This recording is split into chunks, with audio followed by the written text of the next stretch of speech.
Merci beaucoup Inès, merci Yolanda, Béatrice, toutes les personnes qui nous permettent d'être ensemble cette fin d'après-midi pour réfléchir, échanger. Je sais, vous m'entendez bien? Ça va? Oui? Moyennement? Bon. Pour réfléchir, échanger, partager un moment je dirais de réflexion sur un sujet qui évidemment suscite beaucoup de questionnements. C'est un sujet qui est au cœur de l'actualité, ancré dans le référentiel, je dirais, de nos histoires, et puis qui nécessite une clarification à plusieurs niveaux. Ce que je vais essayer de partager avec vous pour, vous le verrez, un exposé qui est davantage construit pour susciter le débat dans la seconde partie de notre moment de réflexion. Donc je vais essayer d'être le plus synthétique possible pour permettre au maximum de prendre la parole pour réagir, poser des questions, contester et en tout cas susciter un débat que j'attends avec évidemment beaucoup d'impatience. Donc merci encore une fois à la FUNSI, à l'école du jardinage pour ce merveilleux espace et puis à tous et toutes pour une présence qui indique évidemment aussi l'importance d'un tel sujet. Alors, pour peut-être commencer le cadre de la réflexion, d'abord partons d'un constat. Évidemment, nous sommes dans un environnement contemporain qui est traversé par ce qu'on peut appeler un phénomène de polycrise. C'est-à-dire que nous voyons des logiques intriquées en termes de problèmes qui traversent aujourd'hui notre réalité contemporaine, à multiniveau, dans laquelle on va retrouver également une dimension qui peut référer d'une manière ou d'une autre à une dimension religieuse. Alors pour procéder d'emblée, mettre les pieds dans le plat, moi je distingue, et je le dis souvent à mes étudiants, ce qu'on appelle l'islam et ses principes des musulmans et de leurs pratiques. C'est-à-dire que je distingue la dimension théologique de la dimension sociologique. Moi, je travaille sur la question du fait religieux, donc sur la dimension, évidemment, d'un référentiel religieux expliqué, en tout cas traduit par de l'humain. C'est ce que l'humain en dit. Donc c'est du narratif, c'est des pratiques, c'est cette dimension-là qui intéresse, qui intrigue également dans la réalité contemporaine. On voit des modus operandi, des manières de pratiquer le référentiel religieux qui posent des questionnements. Mais en arrière-fond de tout ceci, évidemment, il y a du discursif, il y a du discours religieux. Mais derrière le discours, il y a évidemment une manière de penser les références, les sources classiques. Donc il y a des sources notamment religieuses qui nous intéresseront également. Mais il me semble, vous le voyez, la manière dont j'essaye de procéder, c'est la approcher de façon, je dirais, sérier les problématiques. Et non pas de les traiter comme ceci en pensant que la dimension théologique s'explique par la dimension sociologique et vice-versa. Donc, de quoi parle-t-on exactement? Donc, première des choses, clarification des enjeux du débat. La deuxième des choses, évidemment, vous le verrez, c'est essayer de ne pas créer de confusion dans la manière dont nous lisons la référence à l'histoire et à la contemporanéité. Autrement dit, nous pouvons voir s'exprimer des phénomènes aujourd'hui dans le temps présent et nous avons parfois le réflexe d'aller puiser dans l'histoire pour faire des parallèles. Et donc, nous devons faire attention, à mon sens, à des logiques anachroniques qui peuvent, je dirais, accompagner la complexification d'une complexité. Donc, s'il s'agit de comprendre, il s'agit d'abord de dépassionner, d'aplanir, de serrer et surtout d'être le plus précis possible. Et vous le verrez, moi, il y a une dimension également qui m'intéresse beaucoup, c'est la dimension de la clarification conceptuelle. De quoi parlons-nous exactement lorsque nous traitons d'une question? On utilise un vocable, on utilise des termes que je qualifie souvent dans un glossaire que j'ai préfabriqué, que j'appelle le glossaire des termes SDF, c'est-à-dire des termes sans définition fixe. On en parle, on parle de jihad, on parle de charia, on parle de plein de choses. Qu'est-ce que ça veut dire? On ne sait pas trop. Il suffit d'ailleurs de demander à la personne de nous expliquer de quoi on parle. Eh bien, on renvoie à des notions qui sont très floues, mais qui ont une forme évidemment d'impact dans la manière dont on construit les perceptions. Et si vous le permettez, mesdames, messieurs, c'est d'abord de commencer par ça, de prendre conscience, et vous verrez, ce n'est pas une séance thérapeutique, mais de prendre conscience que nous n'avons pas de rapport virginal avec le sujet que nous traitons. Personne parmi nous n'est arrivé sans avoir pris en considération le fait que je ne sais absolument pas de quoi on va parler. Évidemment, le sujet a été mis en évidence, mais je n'ai aucun a priori sur le sujet. Nous sommes tous chargés, évidemment, de lourdeur en termes de référence, en termes d'image, en termes de représentation que l'on a sur le sujet. Et puis parfois, on attend que l'autre termine de parler pour poser l'héritage que nous avons les uns et les autres et de dire « oui, c'est bien beau ce que tu dis, mais moi quand même, je vois à la télévision, il y a eu tel et tel phénomène, etc. » Donc on arrive avec ça. La première des logiques, à mon sens, pour être dans une posture qui est constructive et saine, c'est d'abord et avant tout d'aller vers une logique aussi de déconstruction de ces représentations qui sont réciproques, bien évidemment.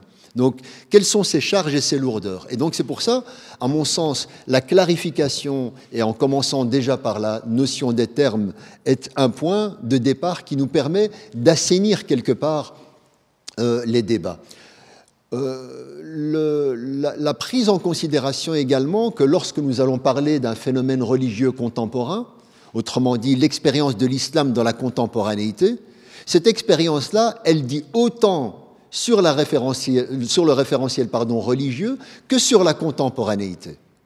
Autrement dit, quand on replonge dans l'histoire, nous avons des indicateurs d'expérience musulmane dans un champ civilisationnel du XIIe siècle ou dans l'expérience prophétique qui, même s'il y a des modèles aujourd'hui qui s'inspirent de ces dimensions-là, elles ne les reflètent pas dans des dimensions qui sont tout à fait inédites.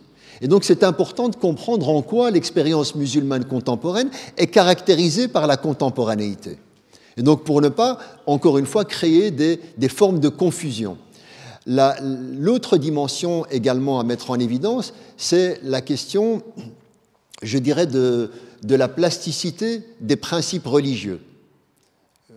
La question religieuse, et en l'occurrence l'islam, n'est pas un bloc comme ceci figé, qui, au moment où il arrive dans des cultures et dans des sociétés, transforme ces sociétés sur le plan de leur culture et de leurs héritages, de leurs coutumes, de leurs traditions, etc. On a vu au travers des siècles à quel point ces principes-là ont une capacité de se greffer aux us et aux coutumes d'un certain nombre de traditions et de cultures. Autrement dit, regardez le champ civilisationnel musulman sur des siècles. Vous avez parlé de l'Andalus, les principes religieux, autrement dit, confrontés à une réalité sociologique du 8e au 16e siècle, a été, je dirais, pétri par l'héritage andalou et par l'empreinte andalouse. Alors c'est exactement la même chose en Indonésie, en Arabie Saoudite, en Tchétchénie, en Afrique subsaharienne ou au Maroc. Donc cette dimension-là nous permet de comprendre également une chose, c'est lorsque nous traitons la question du fait religieux, c'est très important de mettre en exercice de quoi parlons-nous exactement. Est-ce que nous parlons exclusivement d'une référence à la religion ou est-ce que nous parlons évidemment d'une expérience humaine qui est emballée dans une culture et qui, même s'il utilise un vocable religieux, renvoie plus à une référence parfois à de la culture qu'à autre chose? Alors on pourrait parler de j'ai plein d'exemples qu'on pourrait partager. La question, je ne sais pas moi, de la burqa, est-ce qu'elle a plus à voir avec un référentiel culturel ou avec un référentiel religieux? Est-ce qu'elle vient confirmer une praxis qui était en cours ou est-ce qu'elle vient comme habillage du religieux? Donc, et comme ceci, les exemples, on en a toute une liste. Donc, attention quelque part, et encore une fois dans la logique de clarification, de poser les bonnes questions. Et pour poser les bonnes questions, il faut avoir un diagnostic qui soit fiable et notamment qui permette de serrer encore une fois, les ordres et de créer des distinctions assez nettes. Une des dimensions de la contemporanéité, encore une fois, ce qui nous permet de comprendre, et peut-être pour la petite histoire, c'est de saisir à quel point la dimension aujourd'hui identitaire est venue parasiter un certain nombre de débats dans le rapport à la question de la religion. Autrement dit, pendant des siècles, l'héritage musulman, à la sortie, je dirais, de ce qu'on a appelé l'expérience mohammedienne, l'expérience prophétique, qui s'arrête en 632, et on a une nouvelle page de l'histoire qui commence. C'est aussi une des problématiques chez beaucoup, c'est qu'ils voient une sorte de prolongement depuis l'expérience du prophète de l'islam jusqu'à aujourd'hui. Il y a des paradigmes, des moments de rupture très importants, et si on ne crée pas, je dirais, ces clôtures, on sacralise tout. D'accord? Et on est vraiment mal à l'aise parce qu'on ne sait pas comment aborder des postures dans l'histoire. On ne peut pas éveiller l'esprit critique parce qu'on a l'impression qu'on va profaner des choses. Et il y a une espèce d'hypersacralisation parfois de l'histoire qui est en soi elle-même problématique. Donc pour assainir le débat, je pense qu'il est important de construire ces logiques et ces charnières entre des grandes expériences. L'expérience mohammedienne à la Mecque est différente de l'expérience médinoise. L'expérience post-mohammedienne est différente de l'expérience mohammedienne. L'expérience califale diffère de tout le système dynastique qui va être construit. Donc on a des moments, des sériérations très très importantes à mettre en évidence. Toujours est-il, c'est que lorsque l'on va voir l'apport d'une toute expérience religieuse, que ce soit le judaïsme, le christianisme, l'islam ou toute autre tradition, le référentiel religieux repose d'abord et avant tout sur une conscience avec la question du transcendant. C'est à ça que ça sert. Bon, c'est attention, la vie a un sens. C'est ça le logiciel religieux. Donc c'est la dimension mystique. Je le dis comme ceci, pardonnez-moi de manière un peu prolixe, mais c'est de comprendre à quel point aujourd'hui la dimension de la crise, sur notamment le rapport à la religion, c'est parfois l'évacuation de toute cette dimension mystique, qui est devenue parfois un célèbre étranger, où le soufisme notamment devient à la marge. On a l'impression de dire « Ah, le soufisme, c'est quoi ?» Il y a une forme d'exotisation de la part d'un certain nombre de musulmans qui voient une forme comme étant exogène, avec toute la dimension folklorique ou le manque de compréhension de ce que c'est, alors que c'est paradoxalement le cœur de l'expérience religieuse. D'accord ? Donc la première des dimensions, on voit une dimension, un rapport à la mystique. La deuxième des dimensions qui caractérise une religiosité, ça repose sur un triptyque, hein, une religiosité, c'est, à côté de la mystique, c'est la question du référentiel, du rapport à la pratique. D'accord ? Donc la question mystique, c'est le rapport entre le ciel et la terre, si vous voulez, et le rapport à la pratique, c'est une traduction en comportement de ce qui m'habite au fond. Bon, l'expérience du Ramadan ou d'autres, etc., peuvent être des traductions qui renvoient à cette dimension. Ça, quelque part, ici, je fais un petit biais islamologique ou théologique pour cadrer les choses. Et la troisième des dimensions, évidemment, c'est la question de la plus-value, l'apport du croyant à la réalité monde. Pourquoi est-ce que je dis ça comme ça? L'humain dans la tradition coranique, si on fait une anthropologie coranique, c'est-à-dire comment est présenté l'humain dans le Coran, ce qui est très intéressant, le Coran, la première fois où il va mentionner l'humain, il ne le mentionne pas en tant qu'humain. Il dit « je vais mettre sur terre un être responsable ». Donc c'est la dimension de la responsabilité qui est la première mise en évidence. Ça nous renvoie à quelque chose qui est fondamental. La responsabilité, c'est comment agir non plus entre le ciel et la terre, mais dans l'horizontalité. Qu'est-ce que je peux faire? Et là, il y a un point essentiel qui renvoie notamment à un vocable coranique. Regardez tous les versets qui traitent de la foi. On renvoie juste à côté à la question de la pratique. « Illa alladhina amanu wa amilu salihat » Alors, ceux qui croient, nous dit le Coran, ceux qui portent la foi, c'est-à-dire la dimension mystique transcendante, ils immédiatement, immédiatement suit Amilu Salihat. Et là, on a un grand problème. J'ai mis, vous allez le voir, un article imprimé, vous pouvez le reprendre, sur les traductions du Coran. Je travaille notamment sur la question des traductions du Coran en français, qui, à mon sens, pose débat et pose problème. Parce que lorsqu'on va traduire des termes qui vont les vider de leur pertinence. On traduit ceux qui croient et qui font des bonnes actions. Illa alladhina amanu wa amilu salihat. L'amal salih, c'est l'action utile. Autrement dit, c'est pas un simple agir. C'est un agir, l'école du jardinage est un exemple, c'est ça l'amal salih. C'est-à-dire, quelle est la plus-value que j'apporte d'un point de vue de la transformation de ma réalité. Et c'est important de le comprendre dans le logiciel, je dirais presque dans la philosophie de la perception du réel par les premières générations de l'islam, c'était cette obsession d'apporter une forme de plus-value. C'est comme ça qu'on bâtit une civilisation. Et c'est comme ça que s'est construite la civilisation musulmane. Donc, entre autres, d'abord et avant tout, avec cette conscience de la responsabilité et de l'apport, quelque part, d'une plus-value fondamentale. Vous avez parlé de l'eau, vous avez parlé du jardinage. Il y a énormément de choses dans lesquelles on a créé un précédent. c'est très intéressant. Alors évidemment, ce n'est pas spécifique à l'islam, mais ça fait partie aussi du logiciel islamique. D'accord ? Ce que je veux dire par là, c'est que la représentation parfois qu'on a du référentiel religieux relève d'autres schémas de pensée. C'est dans ce sens, quand on parle de Shumuliyat l'Islam, la dimension globale du référentiel religieux, c'est-à-dire d'un point de vue d'une perception du réel. Ce n'est pas que le religieux se mêle de tout, c'est une perception du réel où il y a une responsabilité éthique qui va me demander d'agir et de transformer un certain nombre de choses. Donc 3 dimensions. La dimension de la plus-value, la dimension mystique du rapport au transcendant et évidemment la dimension de l'enracinement par la pratique. Aujourd'hui, la question se pose. J'avais proposé dans le cadre d'une autre conférence une thématique que j'avais appelée les burn-out de l'islam. Aujourd'hui, il y a une dimension religieuse qui est problématique, en ce sens que, comme je l'ai dit, il y a une crise dans le rapport à la mystique. Énormément de personnes s'interrogent, ils sont au cœur de la pratique, et j'en ai même beaucoup de témoignages, et qui me disent, moi je suis au cœur de la pratique, je fais mes obligations et religieuses, mais je ne sens rien. Problème de connexion, de Wi-Fi entre la terre et le ciel. Il y a un problème quelque part.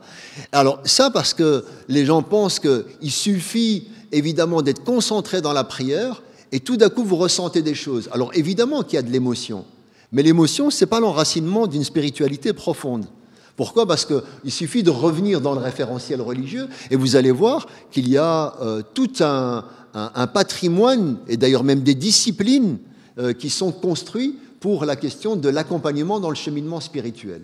Donc il y a un mode opératoire très clair qui a été construit comme patrimoine. Donc on bricole pas, on n'improvise pas, c'est pas voilà. Donc ça c'est une première dimension. Quand vous l'expliquez à beaucoup de musulmanes et de musulmans, ils se rendent compte, oui mais je vais trouver ça où ?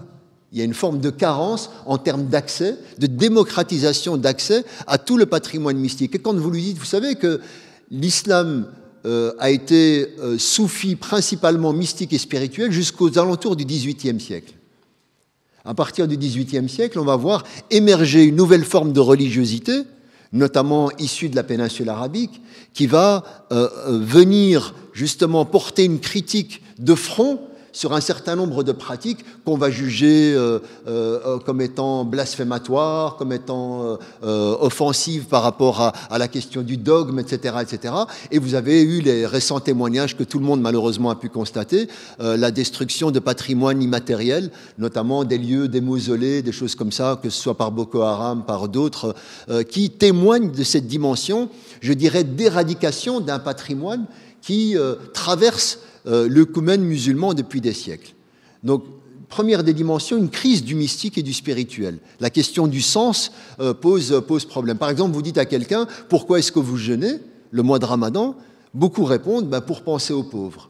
Je vous mets au défi de me trouver un verset du Coran qui dit que c'est pour penser aux pauvres. Alors, grand bien vous fasse, d'un point de vue personnel, si vous pensez en même temps aux pauvres, dites « Ah donc c'est donc ça qu'ils ressentent », c'est très bien. Et si en même temps ça vous permet d'être généreux, etc., sur le plan éthique et moral, c'est très bien. Mais d'un point de vue, je dirais, d'une rattache à une expérience mystique et spirituelle, dans le référentiel notamment religieux, on ne retrouve pas cette dimension-là. On retrouve d'autres choses.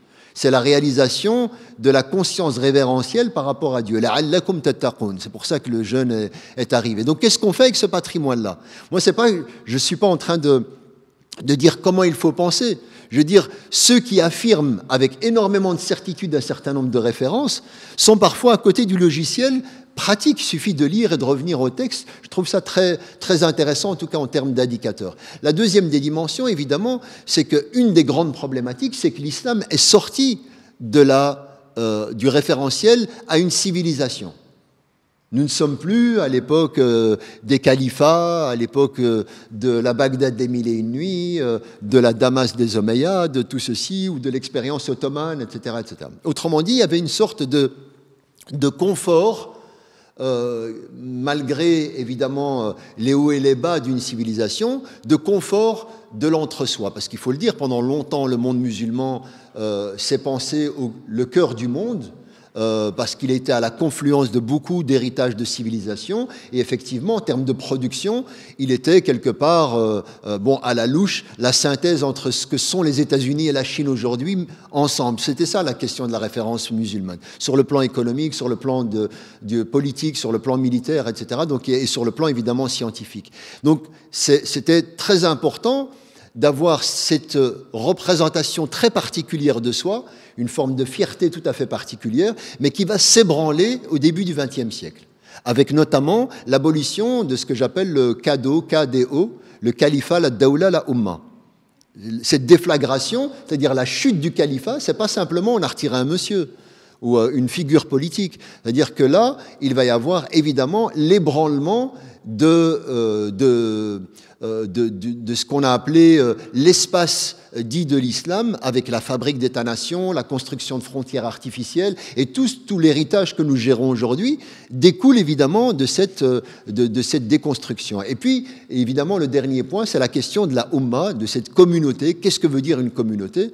Alors là, pareil, une communauté, c'est un terme générique.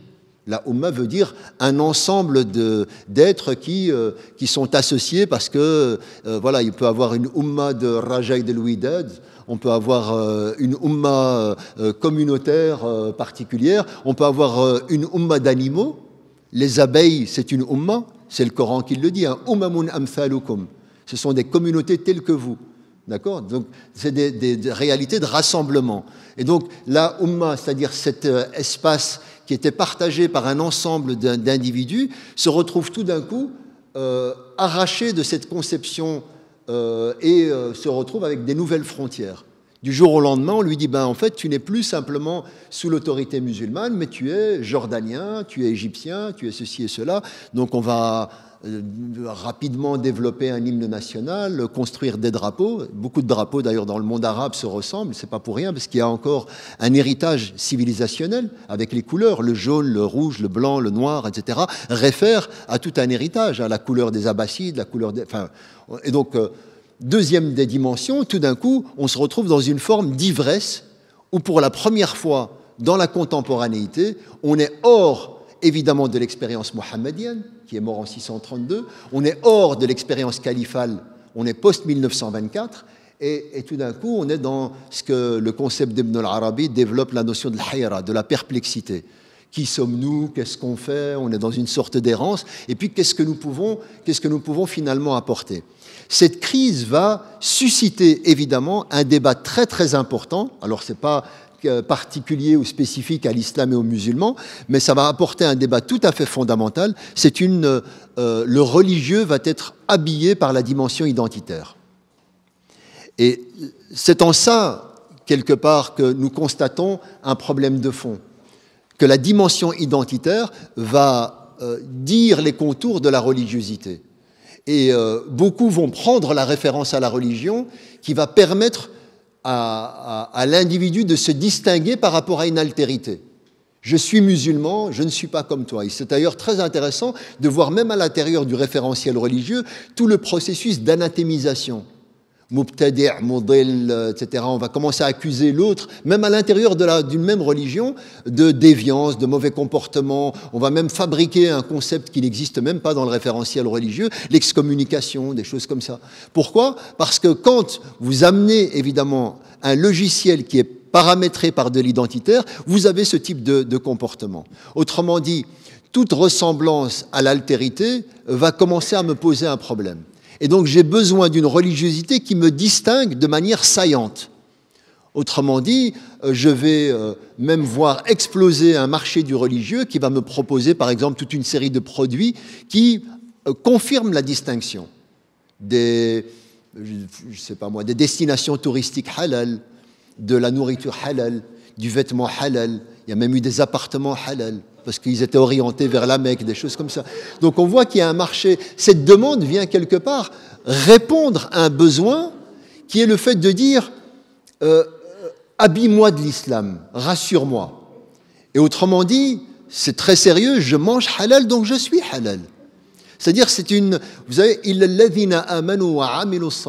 ceux qui croient et qui agissent de manière utile, devient dans une logique de crise identitaire ceux qui croient et qui consomment. de manière utile pour conforter l'identitaire. Et donc là, on voit un des phénomènes de crise, évidemment, émerger dans cette dimension-là, qui nous renvoie à une problématique de fond, qui est celle de dire comment revenir notamment à la dimension de la mystique, de la spiritualité, de la question évidemment d'un rapport à une pratique, mais qui est une pratique revisitée. C'est-à-dire que, parce que tout ceci impacte. Le rapport à la prière, quand on dit « moi je prie parce que je suis obligé de prier », c'est très intéressant de voir que même là on a un logiciel problématique. Quand vous avez notamment une tradition où le prophète de l'islam dit « la prière c'est la prunelle de mes yeux » et celui du 21e siècle nous dit « moi je suis obligé de prier, sinon la différence entre eux et nous c'est la prière, celui qui ne prie pas ». Qu'est-ce que ça veut dire? Est un négateur. Qu'est-ce que ça veut dire? Cette tradition qu'on importe comme ça en apesanteur des contextes, on la greffe dans une contemporanéité et on se fait violence. Et beaucoup rentrent dans cette logique, évidemment, d'une manière de vivre la pratique religieuse où on a besoin, quelque part, du fait qu'on vit une série de tensions, voire pour beaucoup de tentations, d'avoir des lignes rouges qui nous rappellent que Allah fait-moi peur. Autrement dit, rappelle-moi les lignes rouges. Et quand quelque personne, tu lui dis si tu ne fais pas telle pratique, tu es responsable devant Dieu, tu t'engages, mais continue de cheminer. Il te dit non, dis-moi quelle est la gravité de mon acte. Il a presque besoin, voilà, de s'autoflageller pour être rassuré. Il ne va pas sortir nécessairement de sa transgression, mais au moins il sait. Voilà. Et ça, c'est en soi un des éléments problématiques. Alors je ne le dis pas comme ceci de manière anecdotique, hein. Je le dis notamment quand vous allez voir les librairies religieuses, quand vous allez voir les salons internationaux du livre, notamment les stands d'ouvrages religieux, regardez ce qui se vend le plus. Et c'est ça, moi je distingue encore une fois, rappelez-vous ce que j'ai expliqué, le musulman dans sa contemporanéité du référentiel religieux. Ce qui se vend le plus, c'est des livres quelque part qui tentent de nous faire sortir du réel. D'accord? Et c'est ce que recherche beaucoup, c'est-à-dire l'interprétation des rêves. L'ouvrage de Ibn Sirin, voilà, j'ai rêvé des choses, traduis-moi ce que c'est. Je suis hors d'un état de conscience et j'ai besoin qu'on me dise ce qui va m'arriver en interprétant des rêves. La deuxième des dimensions, c'est toute la littérature sur l'avenir eschatologique. L'avenir eschatologique, c'est tout ce qui vient après la mort. Voilà. Le supplice de la tombe, le jour de la résurrection, l'enfer, les détails de l'enfer, etc., etc. Et puis tous les 10 signes de la fin des temps, etc. C'est cette littérature-là qui pose évidemment problème. En ce sens, elle est un indicateur d'une logique comportementale de musulmanes et de musulmans contemporains qui, en même temps, ont besoin de se rassurer par une sorte d'autoflagellation spirituelle, entre guillemets, spirituelle. La religiosité est devenue parfois une posture qui est exclusivement ancrée sur un rapport moraliste, et voire même culpabilisant. C'est très intéressant de voir, c'est un concept aussi préfabriqué qui n'est pas pertinent dans le référentiel religieux. Dans la tradition musulmane, on ne repose pas le rapport à la pratique et le rapport à Dieu sur la culpabilité. Ça n'existe pas. Il y a une dimension d'innocence originelle et une responsabilité. Si je faute, je suis responsable et j'ai tout un mode opératoire pour réparer la faute. Une faute, une fois réparée, je ne la traîne plus. D'accord ? C'est terminé. C'est-à-dire que dans la tradition musulmane, la notion de péché originel, par exemple, n'existe pas dans la logique de la transmission. Le péché originel est réglé à l'origine. Donc circuler, il n'y a rien à voir. Il y a une dimension fitrique. Tout être né sur l'essence fondamentale qui est celle de l'innocence. Et après, on est fondamentalement bon, on est conjoncturellement en train de transgresser, de faire un peu n'importe quoi, et puis il y a un mode opératoire, comment se rattraper et régler, réparer la faute. Et donc, si c'est dans l'espace public, ça tombe dans l'horizontalité, si c'est dans l'espace privé, c'est dans la verticalité, c'est entre toi et Dieu. Donc voilà un peu cette logique-là. Et vous vous rendez compte que dans la vie de tous les jours, beaucoup de musulmanes et de musulmans sont à côté de ce logiciel qui est au cœur du référentiel islamique. Je ne suis pas en train de dire autre chose. C'est pour ça que je prends le biais islamologique pour vous montrer, encore une fois, le gap avec beaucoup de praxis contemporaines et cette dimension qui pose évidemment débat. Alors pour ne pas abuser du temps et essayer d'avancer un petit peu, peut-être encore quelques clarifications, entre autres conceptuelles. La question de l'islam ne renvoie pas à l'expérience du prophète de l'islam, Mohammed en l'occurrence. Elle ne renvoie pas qu'à lui. D'accord ? Le prophète de l'islam parachève une expérience qui débute, entre autres, avec l'expérience abrahamique.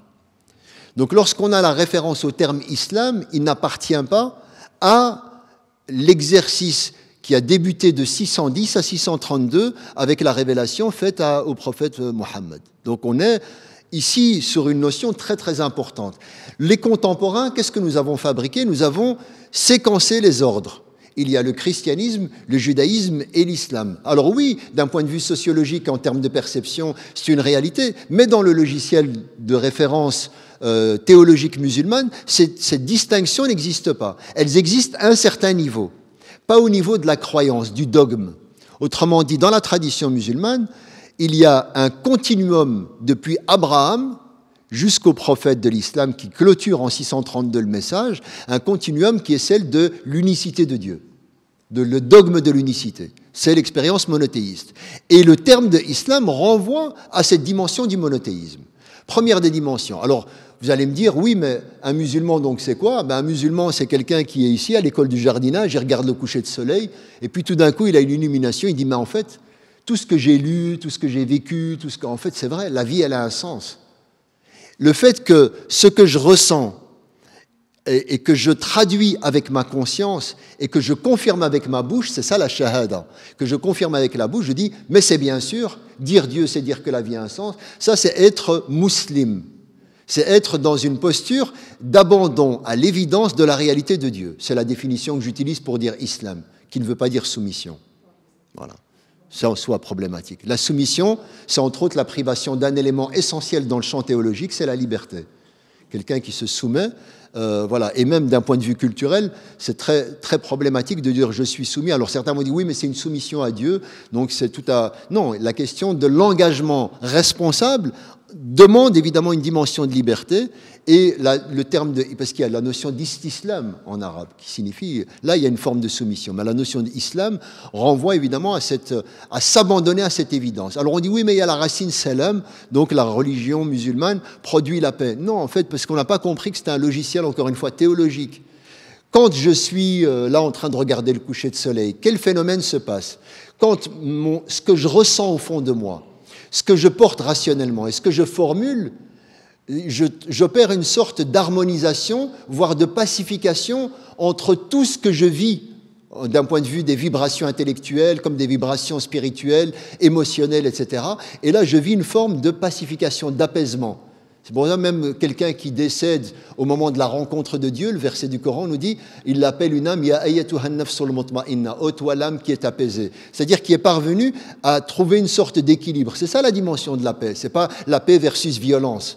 C'est les musulmans versus Daesh, violence daeshienne, musulmans c'est la paix. Donc, vous voyez, on va justement aller vers une approche profane des concepts qui n'ont pas du tout leur pertinence théologique en tant que telle. Donc la question, encore une fois, du dogme partagé avec le christianisme et le judaïsme, et même d'autres traditions. On a l'expérience d'Akhenaton avec la proclamation de l'unicité.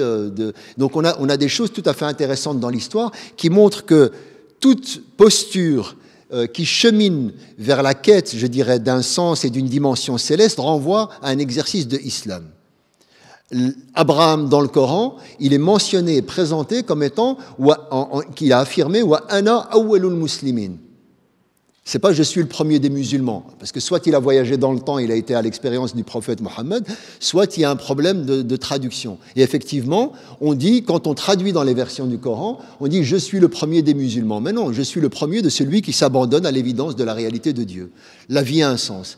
Et avant de dire ceci, on voit Abraham en train d'observer les étoiles, en train d'observer la lune, en train d'observer le soleil. « Inni la uhibbul afilin », il prie le soleil toute la journée. Au moment du coucher de soleil, il dit « je n'aime pas ceux qui se cachent », etc. Ça, c'est pas mon Dieu. Il enquête. Et à un moment donné, il a l'étincelle. Il dit, Dieu est au-delà de tout cela.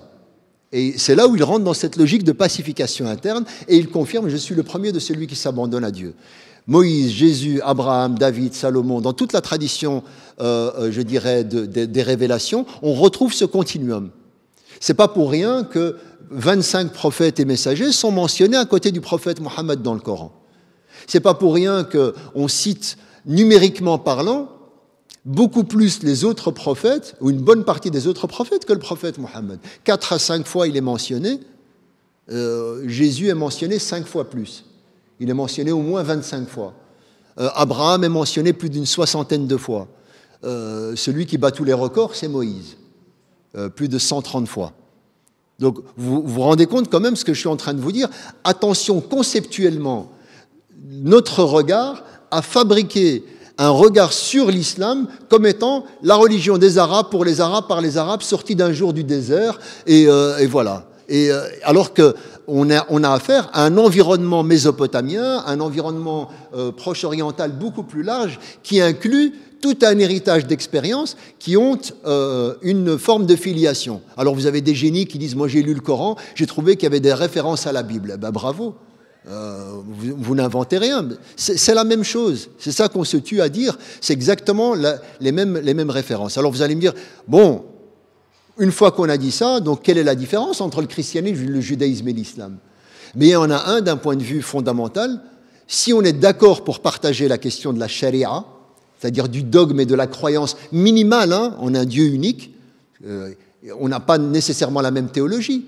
Dans la théologie, tout le champ de la Trinité, etc., on ne le retrouve pas dans le référentiel islamique, etc. Donc il y a des variantes, mais il y a un minimum commun sur lequel on est d'accord, c'est cette question d'unicité de Dieu. Alors là, ce qui nous distingue, c'est évidemment d'un point de vue de la charia.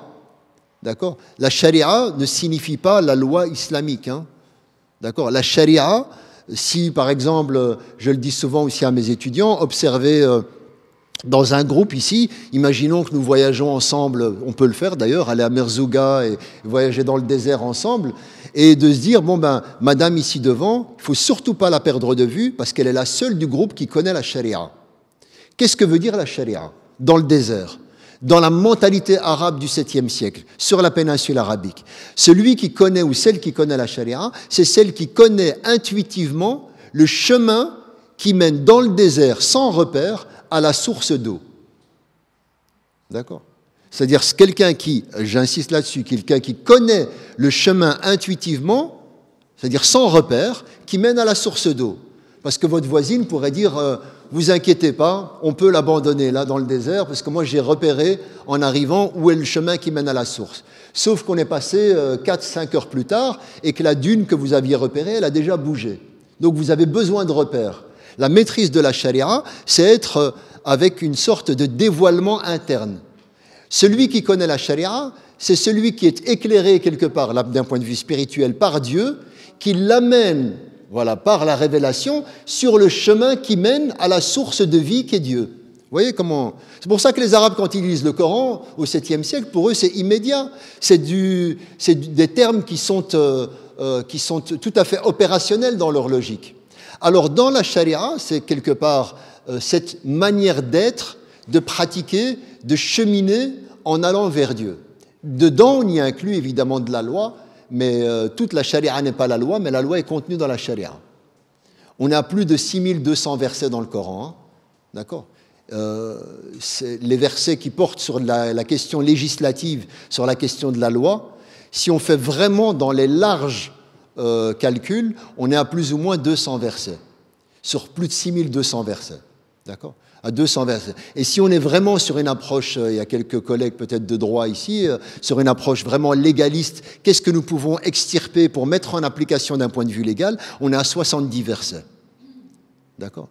Vous vous rendez compte de ce que je suis en train de vous dire ? C'est-à-dire qu'aujourd'hui, la logique identitaire va fabriquer un référentiel à la religion qui correspond exclusivement pour beaucoup à la loi.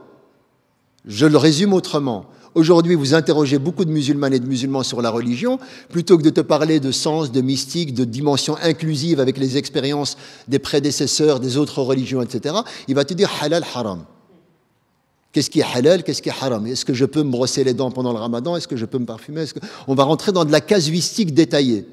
D'accord? C'est-à-dire que le problème, c'est qu'on va interroger un référentiel textuel qui ne dit pas un certain nombre de choses et dont on va le forcer à devenir un code de normes et dans lesquelles on a une insuffisance respiratoire pour le coup, parce que le référentiel coranique ne propose pas autant de normes. Vous avez presque 3 milliards de fatwas online. 3 milliards d'avis juridiques religieux en ligne. Un avis juridique religieux, c'est lorsque une personne va aller interroger un moufti et lui poser une question très spécifique par rapport à sa mas'ala, par rapport à son cas. Et il va lui fournir une réponse. Une réponse qu'on ne retrouve pas nécessairement dans le logiciel religieux classique, mais qui s'en inspire. Et il va lui proposer comme ceci. Vous vous rendez compte, on avance par accommodement raisonnable.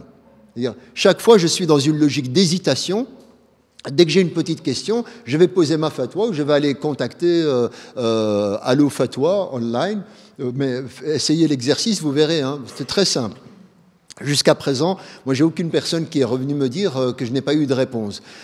Vous allez sur un moteur de recherche, vous tapez fatwa, à côté, vous mettez 2 mots-clés complètement contradictoires et vous allez voir, vous allez obtenir d'une manière ou d'une autre une réponse. D'accord ? Alors, qui fournit la réponse ? Allahu a'lam. Voilà. Je ne sais pas qui fournit cette réponse. Il y a des traçabilités, mais il y a cette problématique. Ça, c'est un point sur lequel on pourra revenir. C'est la question notamment de la crise de l'autorité par une forme de cacophonie aujourd'hui. Tout le monde parle de religieux, de religiosité, tout le monde parle de ceci, et on ne sait plus à quel saint se vouer quelque part. Et donc beaucoup nous disent, mais où est le pape des musulmans ? Il n'y en a pas. Et à mon sens, c'est très intéressant parce qu'on est dans une logique de gestion de la diversité, mais en même temps, quand elle explose comme ceci, ça devient des formes d'adversité, de concurrence tout à fait problématiques. Donc, qu'est-ce que nous avons ? Nous avons un rapport minimal à un référentiel de loi, un corpus de loi, et nous avons l'identité contemporaine en crise qui va exacerber, développer quelque part un volume trop important sur la question du rapport à la loi, et donc on va commencer à construire une dimension qui est dite binaire, bicéphale. C'est soit tu es un bon musulman ou un mauvais musulman. Alors trouvez-moi un seul hadith qui dit bon et mauvais musulman. C'est des fabriques contemporaines. Donc des concepts qui vont aller baliser le musulman qui est dans la bonne foi et au paradis et celui qui est de l'autre côté, donc le pauvre. On va pas dire où est-ce qu'il va se retrouver, etc. Et pourtant, quand on va revoir le référentiel coranique, on n'a pas du tout cette logique de classification saillante, binaire. 2 minutes, ça va ? Absolument. Oui, tout à fait. D'accord, je vais prendre 2 minutes et puis je termine. Pardon ? Donc, oui. Alors, on a évidemment cette dimension, quelque part, du rapport à la religiosité qui est aujourd'hui paramétrée par cette dimension de la loi, parce que qu'est-ce que permet le cadre normatif religieux ? Il permet de fabriquer des socles qui vous mettent dans une sorte de confort. Je suis sûr de moi. J'ai un dalil, j'ai des preuves argumentatives. J'ai le nas qui parle. Qala Allah, qala Rasoul. Je mentionne et je réfère. Cette dimension de la référence, je dirais, à un cadre qui semble indiquer une référence sûre à la source, me donne une position quelque part confortable. Moi, je dis souvent, méfiez-vous de ceux qui sont sûrs d'eux, c'est les êtres souvent les plus fragiles, notamment quand vous interrogez déjà la source. Quelqu'un qui, dans un discours, me donne un verset du Coran, le fait qu'il a cité un verset du Coran auquel je réfère ne veut pas dire qu'il ne l'a pas instrumentalisé dans le fait qu'il a emballé dans un discours et lui a donné une orientation. Donc c'est très important d'être aussi dans la déconstruction de ces sources, parce que je vois une des carences contemporaines.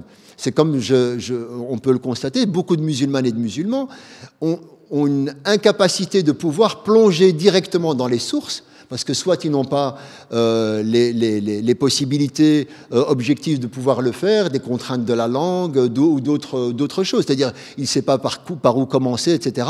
Donc souvent, il y a des médiateurs entre les sources scripturaires et les personnes aujourd'hui. Et lorsqu'il cite, il dit, bon, ben moi je connais rien de la religion, apparemment il connaît des trucs, il cite des hadiths, il cite des versets, donc ça semble être crédible. Et il est là, évidemment, le problème, c'est que nous devons davantage aller vers un polissage de l'esprit critique aussi endogène. Si je le parle d'un point de vue spirituel, mystique et croyant, je dirais il en va du sens, de la préservation du sens et du prolongement du sens. Et pour peut-être simplement donner l'indicateur et ouvrir le débat, il y a énormément de questions aujourd'hui qui nous posent des défis très importants. la question évidemment de la violence, les défis que nous avons ce matin, enfin cet après-midi on parlait des défis écologiques, on parlait de défis de migration, tous les théologiens sont attendus sur ces grandes questions-là, et donc quid des réponses, mais aussi des questions beaucoup plus fonctionnelles dans le quotidien sur la question genre. Et donc la question, entre autres, vous avez vu que pendant des siècles, au 8e siècle, alors j'ai pas le temps d'élaborer pourquoi ça a été construit comme ça a été construit comme une image opposé au Christ dans la tradition européenne, l'image du prophète de l'islam, on a dit qu'est-ce qui l'oppose au Christ? Le fait qu'un tend la joue gauche, l'autre sort le glaive. Donc, l'islam est caractérisé par la violence. Deuxième des dimensions, le célibat du Christ versus la polygamie mohammedienne. Donc, le rapport problématique aux femmes. Et depuis le 8e siècle jusqu'au 21e siècle, on a gardé une sorte de regard problématique sur la question, justement, du rapport à la violence et du rapport à la question des femmes. Une fois qu'on a dit cela, ça ne veut pas dire qu'effectivement il n'y a pas débat et il n'y a pas de problème. Dans le sens, d'un point de vue déjà sociologique, dans les vécus, etc., il y a des éléments à clarifier, mais également d'un point de vue de la perception. Et je vais peut-être simplement donner cet indicateur-là, ça soulèvera certainement des questions, d'un point de vue de la perception qu'on a justement du référentiel et de la présence des femmes dans le Coran, entre autres, le statut des femmes. Alors, simplement, j'expliquais même cet après-midi, la référence notamment à la Genèse coranique. Moi, j'y reviens souvent parce que c'est par là qu'il faut commencer. Quelle est la première émanation qui nous présente le féminin et le masculin dans le Coran? C'est de revenir à la question de la Genèse. Or, on voit effectivement que dans le référentiel coranique, on a un certain nombre d'éléments factuels qui ne correspondent pas à ce que la plupart des musulmanes et des musulmans croient sur la question de la Genèse coranique. Autrement dit, vous posez à une musulmane ou un musulman lambda, raconte-moi la Genèse, il va te raconter Adam et Ève, il va te raconter la pomme, il va te raconter la côte de quelle émerge la femme, etc. Et on voit à quel point cette dimension-là est tout simplement inexistante dans le Coran. Personne ne dit la question de la côte, personne ne dit effectivement dans le référentiel la dimension de la pomme ou que sais-je, etc. Et au contraire, on a une présentation qui, dans le Coran, pour le dire de manière très synthétique, dans le Coran, une fois le couple rentré dans le jardin, d'accord, dans le jardin d'Éden, etc., on a dans la langue arabe, dans la conjugaison arabe, la forme duel. Il y a le singulier, le pluriel et la forme duel. Tous les verbes à l'intérieur du jardin sont au duel. D'accord? Donc, lorsqu'il transgresse et il goûte ou il s'approche de l'arbre interdit, qui a commis le péché? C'est les deux. Ou qui a commis la faute? C'est les deux. Et ce qui est même intéressant, c'est qu'à la sortie du jardin, qui demande pardon? C'est Adam. Alors certains disent c'est normal, parce que c'est lui qui représente le couple, et il a demandé pardon pour lui et sa femme. Oui, sauf qu'à l'intérieur du jardin, c'est tout des verbes au duel, et à la sortie des jardins, lorsque Dieu lui pardonne, et il dit « fataba alayhi », il lui a pardonné à lui, et pas « alayhima ». Et donc ça aurait été effectivement... C'est pour ça qu'il faut prendre les textes au sérieux, et à mon sens, mettre les mains dans le cambouis, dans le référentiel, permettre d'assainir un certain nombre de choses, et je le dis en boutade tout à fait sympathique, beaucoup de musulmans qui lisent la Genèse coranique le lisent avec des lunettes de la Bible, et en tout cas, c'est tout lecteur du Coran, parfois, est un chrétien qui s'ignore. Donc, parce qu'il y a effectivement un héritage biblique qui est arrivé, toute la littérature de ce qu'on appelait l'Israéliyat, les récits israélites, qui ont accompagné ceci. Alors moi j'interroge, pourquoi est-ce qu'on arrive à ce biais? Alors que l'explicite du texte ne dit pas ça. Pourquoi est-ce qu'on arrive à ce type de conclusion? Et on va voir après, ça impacte sur le fiqh, sur le droit musulman, ça va impacter sur énormément de choses, ça va impacter aussi sur une approche compréhensive. Alors, je viens d'expliquer le terme, et je te promets, je m'arrête là, je viens d'expliquer le terme de sharia. D'accord? Le terme sharia, si vous ne le comprenez pas au 7e siècle, c'est très difficile de le comprendre. D'accord? Donc c'est très important également de comprendre pourquoi le Coran il est en arabe. Ben parce qu'il parle à des Arabes. Pourquoi est-ce que le Coran parle à des hommes pour parler à la société arabe de l'époque? Parce que s'il parle aux femmes, il touche la moitié de la société. Parce qu'on est dans des systèmes de patriarcat, de misogynie, etc. L'intérêt, c'est de toucher l'ensemble de la société pour transformer les représentations et la mentalité. Donc on a confondu la pertinence de la communication, on en a fait un principe. la femme est derrière, et donc moi je dois parler. Donc c'est ça, je veux dire, pour assainir encore une fois le débat, et c'est ce qui m'intéresse dans l'exercice, en tout cas de croiser l'approche des sciences humaines et sociales avec le référentiel religieux, ça permet justement de mettre en lumière un certain nombre de choses qui nous permettent de comprendre à quel point, notamment le débat sur le genre ou autre, etc., mérite d'être revisité dans ses fondements. Et je vous remercie.